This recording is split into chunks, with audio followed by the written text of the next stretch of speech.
आज मैं पुनः एक वीडियो लेकर आपके सामने उपस्थित हुआ हूँ। आज के इस वीडियो में मैं MIC3 तृतीय सेमेस्टर के छात्रों हेतु निर्धारित हिंदी पाठ्यक्रम में जो कविताएं हैं भारतेंदु हरिश्चंद्र द्वारा रचित मातृभाषा प्रेम से संबंधित जो उनके दोहे हैं उस पर बात करूंगा। तो कवि ने मातृभाषा की उन्नति को इंसान की वास्तविक उन्नति का आधार माना है। वे मातृभाषा की उन्नति को सर्वोत्तम उन्नति मानते हुए कहते हैं, निज भाषा उन्नति अहे सब उन्नति को मूल, बिन निज भाषा ज्ञान के मिटाए नहीं को सूल। कभी कहते हैं कि जो निज भाषा है, जो अपनी भाषा है, जो अपनी मातृभाषा है, उसकी उन्नति सर्वोत्तम उन्नति है। वह सबसे बड़ी उन्नति है, सभी उन्नति का वह मूल है, वह जड़ है। भाषा की हम उन्नति कर लेंगे तो हमारी हर तरह की उन्नति धीरे धीरे होती चली जाएगी। बिना निज भाषा ज्ञान के और बिना निज भाषा के ज्ञान के हमारे ही अर्थात हृदय में जो टीस है, जो कसक है, वह कभी खत्म नहीं होगी। अपनी भाषा के ज्ञान को अर्जित करके ही हम अपने हर तरह के हृदय के कष्ट को, दुख को दूर कर पाएंगे, उसे अभिव्यक्त कर पाएंगे। आगे कवि कहते हैं दूसरे दोहे में, अंग्रेजी पढ़िकै यद्यपि सबगुण होत प्रवीण, पै निज भाषा ज्ञान बिन रहत हीन के हीन। अंग्रेजी का प्रचलन जिस तेजी से हो रहा है और होना भी चाहिए, लोग पढ़ते हैं, अंग्रेजी को समझते हैं। अंग्रेजी क्यों, विश्व की सभी भाषाओं का ज्ञान हो जाए तो और अच्छी बात है। लेकिन अंग्रेजी की तरफ भारतीयों का जिस तरह से अंधानुकरण हो रहा है, हिंदी के लिए जिस तरह से लोग होड़ मचाए हुए हैं, वे कहते हैं अंग्रेजी को लेकर कि अंग्रेजी पढ़िकै यद्यपि सबगुण होत प्रवीण। अंग्रेजी को पढ़ेंगे, अंग्रेजी के ज्ञान को, अंग्रेजी के साहित्य को पढ़ेंगे तो हम हर तरह के गुण से आच्छादित हो सकते हैं, हर तरह के गुण में हम प्रवीण हो सकते हैं। लेकिन पै निज भाषा ज्ञान बिन रहत हीन के हीन, लेकिन अपनी भाषा के ज्ञान के बिना हमारे अंदर जो हीनता का बोध है वह कभी समाप्त नहीं होगा। अर्थात विदेशी भाषा का ज्ञान हो तो अच्छी बात है, लेकिन अपनी भाषा का ज्ञान होना भी जरूरी है, अन्यथा हम सदा हीनता के बोध से ग्रसित रहेंगे, अपनी वास्तविक उन्नति नहीं कर पाएंगे। आगे कहते हैं तीसरे दोहे में, उन्नति पूरी है तबहि जब घर उन्नति होए, निज शरीर उन्नति किए रहत मूढ़ सब कोय। इसमें कवि कहते हैं कि वास्तविक उन्नति तभी होगी जब घर की उन्नति हो, अर्थात हर व्यक्ति की समान उन्नति हो। उन्नति पूरी है तभी जब घर उन्नति हो, कि व्यक्तिगत उन्नति से संपूर्ण घर का, संपूर्ण समाज का विकास नहीं हो सकता। निज शरीर उन्नति किए रहत मूढ़ सब कोय। केवल व्यक्तिगत उन्नति कर लेने से, व्यक्तिगत जानकारी प्राप्त कर लेने से सब अन्य लोग जो हैं हमारे समाज के, वो मूढ़ ही रहेंगे, मूर्ख ही रहेंगे, नासमझ ही रहेंगे। तो इसे हम वास्तविक उन्नति नहीं कह सकते। अर्थात जो हिंदी है, जो हमारी मातृभाषा है, उसका खुद ज्ञान तो हम लें ही, साथ ही साथ अपने घर परिवार और समाज के लोगों को भी उस मातृभाषा से जोड़ें, ताकि हमारे समाज की, हमारे घर परिवार की वास्तविक उन्नति हो सके।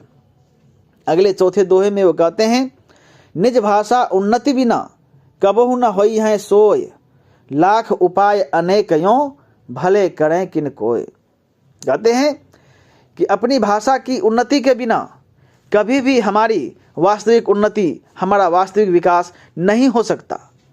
लाख उपाय हम करते रहें, कितनी भी कोशिश हम क्यों न करें, लेकिन हमारा वास्तविक विकास, वास्तविक उन्नति तभी होगी जब हम अपनी भाषा की उन्नति करेंगे, अपनी भाषा को वास्तविक रूप में समाज में प्रचारित और प्रसारित करेंगे।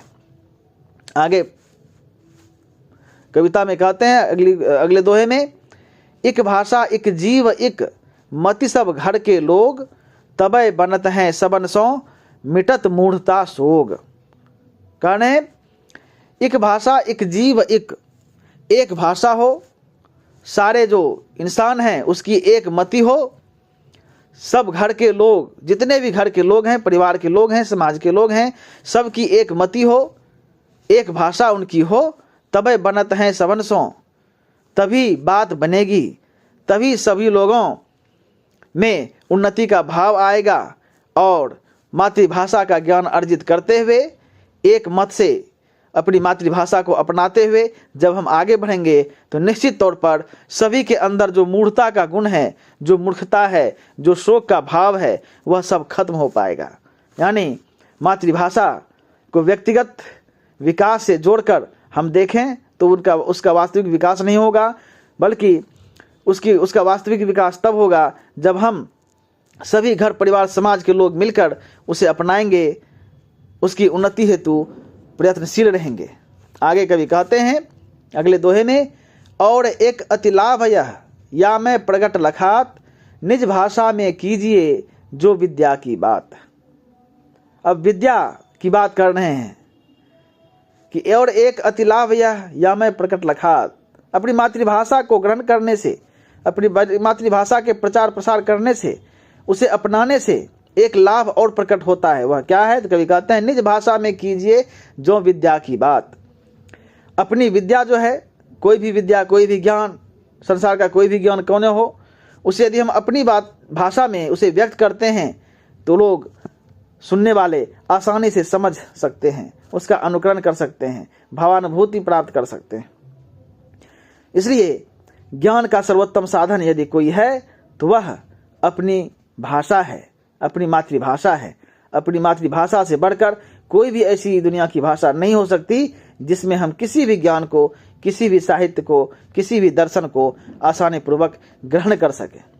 कभी आगे कहते हैं, तेहि सुनि पावे लाभ सब, बात सुने जो कोय, यह गुण भाषा और महे कबहू नाही होय।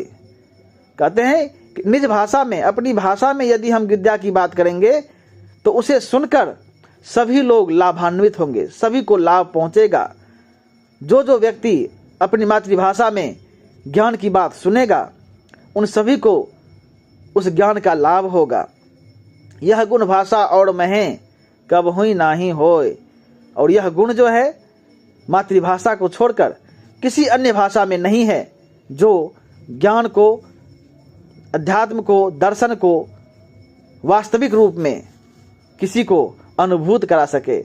वह गुण यदि किसी में है तो वह अपनी मातृभाषा में भी है, मातृभाषा में ही है। आगे कवि कहते हैं अगले दोहे में, विविध कला शिक्षा अमित, ज्ञान अनेक प्रकार, सब देशन से लय करहूं, भाषा माहि प्रचार। कहते हैं कि यदि अपने समाज की, अपने देश की वास्तविक उन्नति करनी है तो हमें विविध कला शिक्षा अमित, विविध तरह की कलाओं, अनंत प्रकार की जो शिक्षाएं हैं, उसके जो ज्ञान है, सभी को अर्जित कर हमें सभी देश के जो ज्ञान विज्ञान हैं, जो दर्शन हैं, जो कलाएं हैं, जो शिक्षा है, सभी को ग्रहण करके हमें अपनी मातृभाषा के माध्यम से अपने घर परिवार समाज में प्रचारित प्रसारित करना चाहिए। इससे हमें, हमारे देश को, हमारे समाज को बहुत बड़ा लाभ होगा कि वे देश विदेश के ज्ञान से भी रूबरू हो पाएंगे। वह तभी संभव होगा जब हम संपूर्ण विश्व के ज्ञान को मातृभाषा के माध्यम से प्रचारित प्रसारित करेंगे। आगे कवि कहते हैं अगले दोहे में, धर्म युद्ध विद्या कला, गीत काव्य और ज्ञान, सबके समझन जोग है, भाषा माहि समान। कह रहे हैं कि वह धर्म हो, युद्ध हो, विद्या कला, गीत काव्य और ज्ञान सबके समझन जोग हैं, सबको हम समझ पाएंगे, भाषा माहि समान। जो अपनी मातृभाषा है उसी के माध्यम से हम हर चीज़ को समझ पाएं, चाहे युद्ध का क्षेत्र हो, धर्म का क्षेत्र हो, विद्या हो, कला हो, गीत संगीत हो, या ज्ञान हो, सबको वास्तविक रूप में समझने के लिए हमारी मातृभाषा ही सर्वोत्तम हो सकती है। उसी के माध्यम से हम हर चीज़ को समझते हुए अपना वास्तविक विकास, अपनी वास्तविक उन्नति कर पाएंगे। कभी आगे कहते हैं, भारत में सब भिन्न अति ताहि सो उत्पात, विविध देश मतहु विविध भाषा विविध लखात। अब कह रहे हैं भारत विविधताओं का देश है। इस विविधता की वजह से लोग एक मत नहीं हो पाते। विविधता अच्छी बात है, लेकिन कम से कम भाषागत जो विविधता है उसमें अपनी पहचान के लिए कम से कम एक भाषा को सर्वोत्तम मानना ही पड़ेगा। लेकिन ऐसी स्थिति बन नहीं पा रही है। कवि कहते हैं, भारत में सब भिन्न अति, भारत में भिन्नता है, जातिगत, धर्मगत, संस्कृतिगत। ताहि सो उत्पात, यही वजह है कि यहाँ संघर्ष होते रहते हैं, आपसी मतैक्य नहीं हो पाता, लोग एक मत नहीं हो पाते हैं। विविध देश मतहु विविध, कई तरह के यहाँ राज्य हैं, अलग अलग राज्य हैं, सबके अपने अपने मत हैं, सबकी अपनी अपनी संस्कृति है, भाषा अलग अलग है। और ऐसी स्थिति में इस विविधता की वजह से एक मत होना संभव नहीं होता। यही वजह है कि आज तक जिस हिंदी को हम राष्ट्रभाषा का दर्जा देना चाह रहे हैं वह संभव नहीं हो पा रहा, क्योंकि यहाँ की जो विविधता है, भाषा के प्रति जो दुराग्रह है, उसकी वजह से आज भी हम अपनी मातृभाषा को राष्ट्रभाषा, हिंदी को राष्ट्रभाषा का दर्जा नहीं दिला पाए हैं। तो कवि को अफसोस है कि हमारी जो स्थिति है, जिस स्थिति से हम गुजर रहे हैं, अन्य भाषा के प्रति हमारे अंदर जो मोह है उसको हटाते हुए अपनी मातृभाषा के प्रति प्रेम जगाने का उन्होंने प्रयास किया है। तो इस दोहे में भारतेंदु हरिश्चंद्र जी ने मातृभाषा के प्रति भारतवासियों के अंदर प्रेम उत्पन्न करने की कोशिश की है, ताकि देश विदेश का जो भी ज्ञान है, जो भी संस्कृति है, जो भी शास्त्र हैं, उस सभी का ज्ञान अर्जन करते हुए अपने भारतवासियों के बीच मातृभाषा के माध्यम से उसे प्रचारित प्रसारित करते हुए भारत की वास्तविक उन्नति कर सकें। भाषा हर किसी की वास्तविक उन्नति का आधार होती है। भाषा की समझ यदि हमारे अंदर विकसित है, तभी हम किसी भी चीज़ को आसानी पूर्वक समझ पाते हैं। इसलिए जो हमारी वास्तविक उन्नति है, उस वास्तविक उन्नति का आधार हमारी मातृभाषा है। इसको भारतेंदु हरिश्चंद्र जी ने इस दोहे के माध्यम से प्रस्तुत करने का सफल प्रयास किया है।